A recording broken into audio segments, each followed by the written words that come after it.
India کا ایک علاقہ ہے جس کو صوبہ بہار کہا جاتا ہے. وہاں پر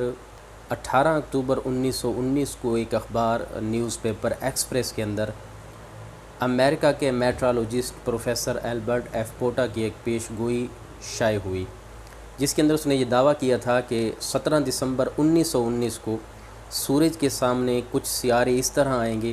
کہ ان سیاروں کی کشش کی وجہ سے سورج کے اندر بہت بڑے ہولناک دھماکے ہوں گے، زمین پر زلزلے شروع ہو جائیں گے، طوفان آئیں گے، آندھیاں چلیں گی اور تیز ترین بارش ہوگی اور کئی ہفتوں تک زمین بھونچال کی حالت میں رہے گی. مغربی ممالک کے اندر اس پیش گوئی کی وجہ سے بہت سارے لوگ پریشان ہوئے، مختلف چہم گوئیاں شروع ہو گئیں، حتیٰ کہ جب یہی معاملہ امام اہل سنت امام احمد رضا خان رحمۃ اللہ علیہ کی بارگاہ میں پیش ہوا تو آپ نے اس پروفیسر کا 17 دلائل کے ساتھ رد بلیغ فرمایا اور پوری ایک کتاب، ایک رسالہ اس کے رد پر تحریر فرمایا، جس کے اندر آپ نے اس دور کے مشہور سائنسدان قطب الدین شیرازی، ابن ماجہ اندلسی اور عیسائی راہب شیز نسمنٹ، ہرشل اول دوم، ان سب کی تحقیقات، ان کے بنائے گئے قوانین، نظریات کو بیان کیا.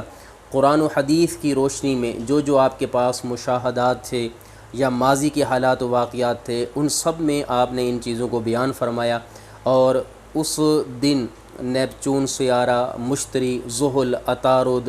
یہ جس مقام پر برج پر ہوں گے ان سب کو بیان فرمایا، ان کے دقیقوں کو بیان فرمایا، حتیٰ کہ پروفیسر البرٹ ایف پوٹے کی پوری تحقیق کو رد فرما دیا. اور آخر میں یہ خلاصہ نکالا کہ پروفیسر تو یہ کہہ رہا ہے کہ اس دن آندھیاں چلیں گی، طوفان ہوں گے، بجلیاں کڑکیں گی، بھونچال آئے گا، جبکہ یہ غلام مصطفیٰ یعنی اپنے بارے میں لکھتے ہیں، یہ غلام مصطفیٰ یہ کہہ رہا ہے کہ اللہ کے فضل و کرم سے نہ طوفان ہوں گے، نہ آندھیاں چلیں گی، نہ بجلیاں گریں گی، نہ بھونچال آئے گا، بلکہ نظام شمسی رب تعالیٰ کے فضل و کرم سے اسی طرح چلتا رہے گا.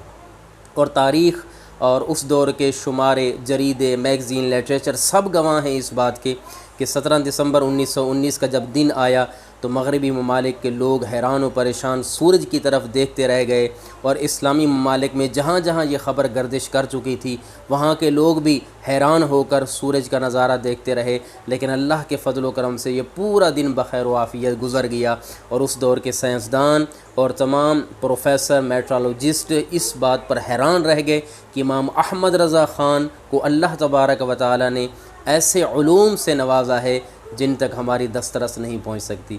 ملک سخن کی شاہی تم کو رضا مسلم، جس سمت آ گئے ہو سکے بٹھا دیے.